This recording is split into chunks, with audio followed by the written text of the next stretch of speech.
PC of Boondock Saints? Yeah. Yes, yeah, they're making a video game, yeah. Is it just PC? I'm not sure about the platform. As a matter of fact, I think it's going to be a multi-platform game.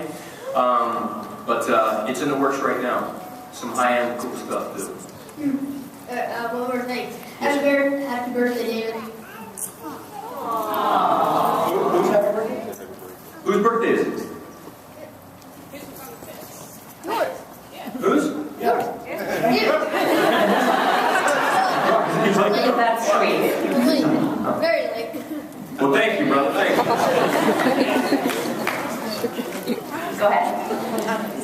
I won't ask about horseback riding, but I was wondering what was your I'm favorite, much better now. what has Which been your means he favorite sucks a character little to less. play? What has been your favorite character to play out of all the things you've done? Me, Daryl. That way, like, the writers let me help create this guy, and, you plant little seeds in TV, and you hope they turn into stuff, and some of my seeds are growing, so I'm really enjoying it. So. What about you, Sean? My favorite role to play? Right. For me, it's power. I mean, to me, those roles are there's some roles that are fairly cerebral that aren't as fun on the day because it takes a little bit more commitment. And then there's roles that you film that you have a ball on the day shooting. Boondock, we have a ball on the day. It's just a fun movie. It's a bunch of dudes doing dude stuff. But as far as, I hate to say the word, the craft, just makes my hair curl. But in all honesty, that's one of those roles. Thank you. You're very welcome. And let me touch on the Daryl thing. I've known Regis for a long time, and they say one of the tragedies of life is that the majority of men go to their grave with their music still in them. And not to say that Regis hadn't had some amazing roles, but I know him, and that role, Daryl, is so fucking perfectly suited for him, man. It's like when I watch it, I'm like, they could have cast a million people, and nobody would have been as good as Regis in that specific.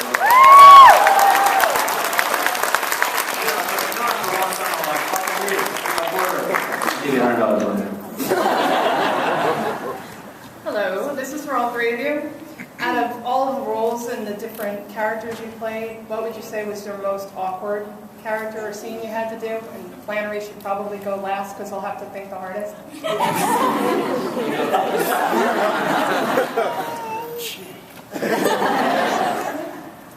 Ask me how old I am? I like my mother.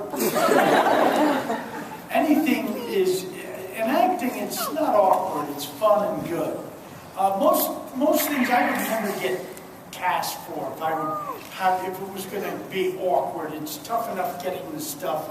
It's not really an awkward thing. Maybe I'm having a hard time with that word. Are you fucking playing a video game? Sean, get me out of this. I'll tell you this. What's his most awkward? I just saw him when he showed up and he's got tats all over his arm. I'm like, right, you get some tats? He's like, no, I'm doing a movie in Phoenix. What's it about? And then he just trailed off into some shit. So I don't even know what the movie's about. So maybe it's that one. I don't know. He's working on something where he's all tatted up, which is different for Rock. So, I don't know. I don't know. Because Rocco in the movie Boondock, that's him. I mean, Duffy, his name is Playing the role of Rocco. Darian is probably his son. Playing the role of David Del Rocco. Probably. But Duffy wrote it for him, so, I don't know. Sometimes acknowledging who you are and being that exact person is a little, frog in a biology class, pen to the floor and really exposing yourself to who you are. It's easy to launch yourself into a different character. Because it's not you. You don't have to fess up and say, that's really me. You can hide behind and go, that's not me. But for Rock and Boondock, that's him. So, I mean, in a roundabout way, it might just be that. I know mine's, I did this one called 6 Ways to Sunday, and Debbie Harry, Blondie, is my mom, and the movie starts off with her giving me a bath. I'm way too old to be getting a bath with my mom. And then That was Regis on the Time magazine cover, by the way. I love it.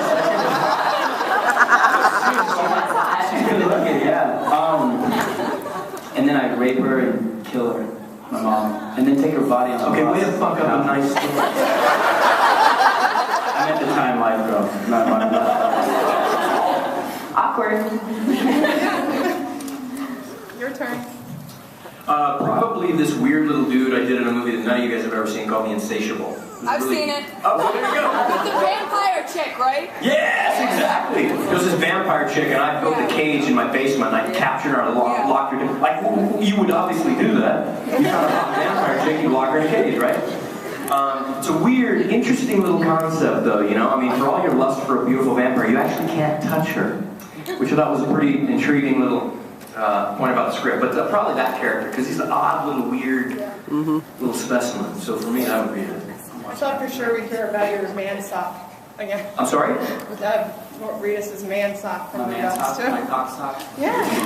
How many kids are there? Okay, thank you. You're very welcome. Go ahead. Hi, how are you guys doing? What? How are you guys doing? Very good. Good. You guys are so adorable in person. I love it. Thank you very much. Okay, so I have a question. So Rock in the first movie says if you guys could be in or you said you guys could be in every major city. If you guys could choose that major city, Rock, what city would you choose? Have the Boondocks in every major If city. you could have the Saints in any major city, what city would you put them in?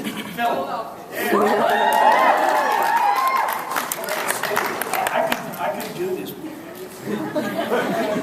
You know, just the greater good. You know that you have to make a management decision, and you know, I'm sure Philly needs it, but there's a lot more shit going down in the United States than Detroit.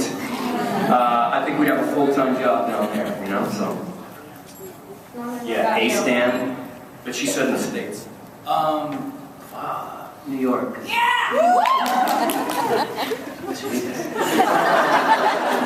Just so I could go to my apartment. Thank you. Hello. How are you? First, something to say. You just walked up to the mic like Robert Plant.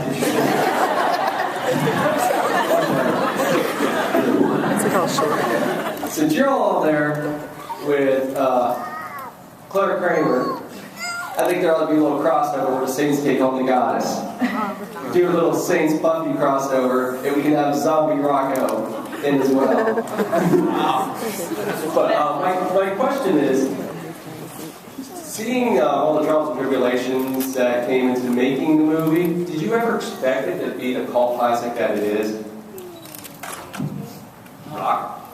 I don't think any of us did, to be honest. I mean, we thought it was cool, but I mean, no idea. You know, there's not a recipe for cult hit. It's kind of something. You know, I always laugh when somebody goes, "Yes, we're going to go shoot a viral video." It's like, it's not up to you to shoot it. It's the audience. It's the public that makes it viral. It's like a hit song. It doesn't. It's not it's created by the people, the listeners, that hand it to their friend. They go, "Oh my God, I got to listen to this," and it goes on, and it goes, and it builds, and it builds, and it builds. If there was a recipe, everybody'd do it. You know, it just kind of happens. And so, for some weird reason, a lot of elements came together at the right time. A lot of variables, and you know, the studio didn't want to advertise it, which made it even more special when somebody found it, because it wasn't a studio telling them, "Here's all the advertisements. This is why you're going to love this movie." It was just somebody that said, "Hey, check this out." You know, and it's even more special when you think, nobody else has seen this. This is mine. I have an ownership in this. I know for myself, when I find a brand new band and I pull up to an intersection and there's somebody with their window down and they're playing the song, and I look over and they're like a douche, I'm like, who the fuck turned him onto the song? You know? You just want to go in and like, hey, rip the CD out of the dash. You go, you deserve to hear the song.